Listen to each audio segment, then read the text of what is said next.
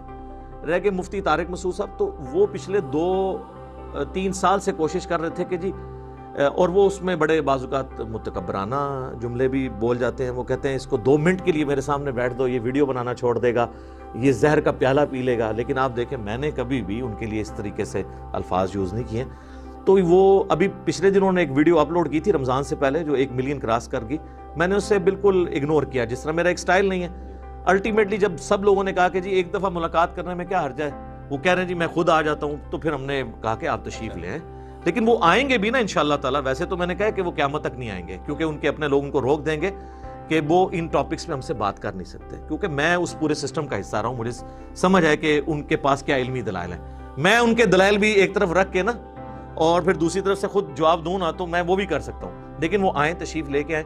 آپ کی طرف سے کبھی چیلنج نہیں، دعوت ہے مفتی طارق مسعود جی صاحب؟ بار بار. وہ تو میرے بھائی ان کے تو کامنٹس نیچے سے ڈیلیٹ کر رہے ہیں وہ لوگ. اچھا، وہ تو آ ہی نہیں رہے. اچھا ہاں جی. لیکن یعنی میرا خیال ہے ہو سکتا ہے آ جائیں، تو ہم کہتے ہیں وہ آئیں اور بڑے پاکیزہ ماحول میں گفتگو ہوگی. اور وہ یہ نہیں ہوگی کہ تعمیری گفتگو آپ کی طرح نہیں ہوگی.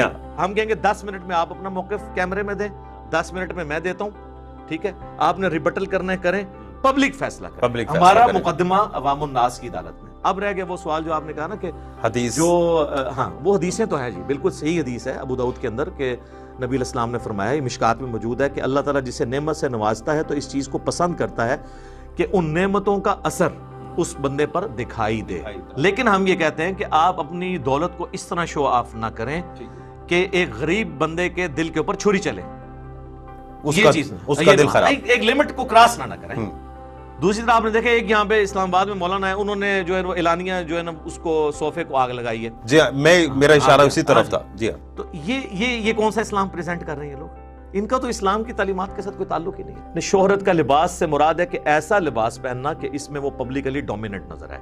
مجھے کبھی آپ نے دیکھا ہے میں نے گوٹوں والی وہ مجھے تو آپ جرسی میں بھی نہیں دیکھیں گے. میں تو سردیوں میں بھی عام اسی شلوار کرتے کے اندر ہی میں اپنی لیکچرز ریکارڈ کرواتا ہوں. یہ دیکھیں نا جو یہ آپ نے پہنا ہوا، میں نے تو یہ بھی نہیں کبھی پہنی. آپ کا نشانہ مجھ پر. جی میں نے یہ بھی نہیں پہنی. لیکن میں اس کو شہرت نہیں کہہ رہا، لیکن میں ایسے بتا رہا ہوں کہ میں تو اس کو بھی اوائڈ کرتا ہوں. ٹھیک ہے، گھڑی بھی میں نے سادہ پہنی ہوتی ہے، بال پوائنٹ بھی میرا بالکل سادہ ہوتا ہے جو میں یوز کرتا ہوں. لیکن یہ جو معاشرے میں عدم برداشت ہے، جس طرح سے آپ بڑا میں سمجھتا ہوں کہ تیز دھاری تلوار پہ لڑ کے یہاں پر کام کر رہے ہیں، صحیح ہے غلط وہ عوام فیصلہ کرے گی. لیکن کیا آپ کو لگتا نہیں ہے کہ ہمارے ہاں بات کرنا تھوڑا سا مشکل ہے، پیشنس بہت کم ہے، عدم برداشت زیادہ ہے، اور دوسرا پریشر گروپ بنتے جا رہے ہیں کچھ چیزیں؟ تو کیا آپ سمجھتے ہیں ڈیموکریسی کی آپ نے بات کی کہ آپ اس کی فیور میں، تو کیا لگتا ہے کہ ڈیموکریسی میں یہ پریشر گروپ نہیں ہونا چاہیے؟ نہیں ہونا چاہیے. فریڈم آف ایکسپریشن اور چیز ہے، باتوں کا اپنے پوائنٹ آف ویو کو بیان کرنا اور چیز ہے. لیکن جس کو ہم پنجابی میں کہتے ہیں لٹھ لے کے مگر پہ جانا کہ تو میری بات مان، تو سر یہ تو انبیاء کو اللہ نے اجازت دی تھی. قرآن حکیم میں درجنوں جگہ یہ ٹاپک آیا ہے. دیکھیں سورہ طٰہٰ کے آغاز میں اللہ تعالیٰ نے فرمایا ما انزلنا علیک القرآن لتشقی، ہم نے قرآن اس لیے نازل نہیں کیا کہ آپ مشقت میں پڑھتے ہیں، الا تذکرۃ لمن یخشی، آپ اس سے نصیحت اسی کو کریں گے جو بات سن کے ڈرنا چاہتا ہے. پھر سورہ قاف میں فذکر بالقرآن من یخاف وعید، آپ اس سے نصیحت اسے کریں جو اللہ کی دھمکی سے ڈرتا ہے. سیذکر من یخشی، اس کو نصیحت کریں جو ڈرنا چاہتا ہے. ویتجنبها الاشقی، اور جو بدبختی پہ اترا ہوا ہے اس کو اس کے حال پہ چھوڑ دیں. ٹھیک ہے، اللہ تعالیٰ فرماتا ہے کہ نبیوں کو بھی وما علینا الا البلاغ، یہ قرآن میں تمام نبیوں کے اعتبار سے بیان ہوا کہ آپ نے صرف دعوت دینی ہے، منوانا نہیں ہے. حتیٰ کہ اس لیول پہ اللہ تعالیٰ نے کہا فَلَعَلَّكَ بَاخِعٌ نَفْسَكَ عَلَىٰ آثَارِهِمْ إِن لَّمْ يُؤْمِنُوا بِهَٰذَا الْحَدِيثِ أَسَفًا، اپنی جان کو اے نبی ہلاک کر لو گے اس غم میں کہ لوگ اس قرآن پہ ایمان نہیں لا رہے. آپ کا کام صرف دعوت دینا ہے. جب مولوی یہ سمجھتا ہے نا کہ میں نے اپنا پوائنٹ آف ویو ٹھونسنا ہے کسی کے دماغ میں، تو سر یہ تو انبیاء کو اجازت نہیں ہے، تو ان لوگوں کی کیا اوقات ہے یا میری کیا اوقات ہے؟ ہم صرف بات آپ پیشن سے پہنچائیں، لیکن یہ کہیں کہ اگر کوئی نہیں مانے گا تو اس کا سر تن سے جدا ہو جائے گا، یہ واجب القتل ہو جائے گا، یہ جوڈیشری کا کام ہے جی طے کرنا۔ میں ایکسٹرا جوڈیشل ایکٹیویٹیز، خواہ کوئی مذہبی جماعت کرے، خواہ کوئی سیاسی جماعت، خواہ کوئی ریاستی ادارہ، میں ڈنکے کی چوٹ پہ اس کی مخالفت کرتا ہوں۔ اچھا، آخر میں ایک چھوٹا سا سوال رہ گیا، وہ یہ کہ عمومی طور پر جس طرح سے آپ نے بھی تنقید کی، اوورال ہم جو ماحول دیتے ہیں برِ صغیر میں پورے میں، جو دنیاوی تعلیم حاصل کرتا ہے وہ مذہبی تعلیم کی طرف نہیں جاتا یا مذہبی اسکالر نہیں بنتا۔ آپ چونکہ میکینیکل انجینئر بھی ہیں، پڑھے لکھے ہیں، آپ اس طرف آئے، تو کیا سمجھتے ہیں کہ ہمارے ہاں فقدان ہے، یا اس دونوں چیزوں کو، ان دونوں ڈپارٹمنٹس کو ہم نے الگ الگ کیا ہوا ہے کہ جی مذہبی اسکالر یہ ہیں، دنیاوی اسکالرز یہ ہیں؟ دیکھیں جی، یہ انیشلی تو سازش کی تھی انگریزوں نے، بعد میں پھر علماء اس سازش کا شکار ہو گئے، اور اس کی سب سے بڑی ریزن یہ ہے کہ چونکہ علماء کا سورس آف انکم یہ بن گیا، اس لیے انہوں نے اس کو ایک بالکل علیحدہ سے ایک اپنا پیرلل میں ایک سیٹ اپ بنا لیا اور اپنے آپ کو قید کر لیا اس سسٹم کے اندر، لیکن ان کو یہ آئیڈیا نہیں تھا کہ آنے والا وقت کون سا آنے والا ہے اور اس کا کیا رزلٹ نکلے گا۔ تو آج آپ دیکھ رہے ہیں کہ میرا خیال ہے سب سے زیادہ یہاں پاکستان کے اندر علماء کو اور اپنے بڑے دینی پیشواؤں کو فالو کیا جاتا ہے، لیکن سب سے زیادہ گالیاں بھی انہی کو یہاں پہ پڑ رہی ہیں۔ اس کی وجہ کیا ہے؟ یعنی باپ تو جو ہے وہ جھک کے ملتا تھا اپنے مولانا کو یا پیر صاحب کو، اور بیٹا کہہ رہا ہے میں نے اس کی شکل بھی نہیں دیکھنی، اسی کا بیٹا کہہ رہا ہے۔ وجہ یہ کہ وہ پڑھ لکھ گیا، اس کو پتہ چاہیے انہوں نے ایکسپلائٹ کیا ہے، ٹھیک ہے؟ تو ان کو یہ بات سمجھنی چاہیے تھی، تو اللہ تعالیٰ نے تو بہت پہلے ان سے ہاتھ اٹھا لیا ہے۔ آپ ان 100 سالوں میں ایک ڈومیننٹ بندہ نہیں بتا سکتے جو عالم دین ہو اور انٹرنیشنلی اس کی دعوت ایکسیپٹ کی ہو، غیر مسلموں نے بھی مانتے ہوئے کہ اسلام کی خدمت یہ کر رہا ہے، اور مسلمانوں نے بھی۔ ٹاپ آف لسٹ آپ ڈاکٹر اقبال کو دیکھ لیں، مولوی تھے کیا؟ اس کے بعد مولانا مودودی مولوی تھے کیا؟ اس کے بعد آپ ڈاکٹر اسلام۔ مولوی سے کیا کانسیپٹ ہے جی؟ مولوی سے یہ کہ روایتی سسٹم سے نہیں، داڑھی نہیں، داڑھی تو سر سب نے رکھی ہوئی ہے، ہاں جی داڑھی تو اس وقت مجھے تو بڑا افسوس ہوتا ہے، ہمارے پرائم منسٹر کلین شیو ہیں اور مودی کی پوری داڑھی ہے اور زلفیں بھی ہیں، اتنا نورانی چہرہ ہے ان کا دنیاوی اعتبار سے۔ ہاں دیکھیں نا جی، پوری مٹھی داڑھی نہیں ہے، وہ بڑھائی ہے نا۔ تو اگر داڑھی میں فیصلہ ہونا ہو تو آپ دیکھ لیں ہمارا پرائم منسٹر، وہ تو یہ ایکسچینج ہو جانا چاہیے پرائم منسٹر اگر گیٹ اپ پہ ہو۔ میں گیٹ اپ کی بات نہیں کر رہا، مراد یہ کہ جو مدرسہ سسٹم ہے نا، اس کی آؤٹ پٹ کبھی بھی مولانا مودودی، ڈاکٹر اسرار، ڈاکٹر ذاکر نائک یا یہ لوگ نہیں ہوں گے اس سسٹم سے۔ تو ہمیں دنیاوی تعلیم بھی حاصل کرنی ہے۔ آج کل تو آپ دیکھیں اتنا آسان ہے کہ ایک زمانہ تھا ہمیں اردو کے کسی لفظ کے تلفظ سیکھنا تھا تو ہم ٹیچر ڈھونڈتے تھے۔ آج آپ گوگل میں لکھیں تو وہ نہ صرف آپ کو تلفظ بتائے گا بلکہ یہ بتائے گا کہ یہ اردو شاعری میں یہ لفظ کہاں کہاں کس نے یوز کیا ہے۔ ہم عام لوگوں سے پوچھیں بتائیں یہ لفظ اخلاق ہے یا اخلاق، تو ڈھونڈ کے بتائیں، تو بڑی مشکل سے پتہ چلے گا لفظ اخلاق ہے۔ اب کئی الفاظ ہیں جو ہمیں پتہ نہیں ہوتے، لیکن گوگل سے مل جاتے ہیں۔ پرانے زمانے کے ٹیچرز، اس کا مطلب ٹیکنالوجی کا استعمال ہر کسی کے لیے ضروری ہے، جس طرح سے آپ ٹیکنالوجی کا استعمال کر رہے ہیں۔ بہت شکریہ انجینئر علی صاحب، بڑا مزہ آیا آپ سے بات کر کے، گفتگو کر کے۔ اسی کے ساتھ ہی اپنے میزبان دانش حسین کو اجازت دیجیے، اللہ نگہبان۔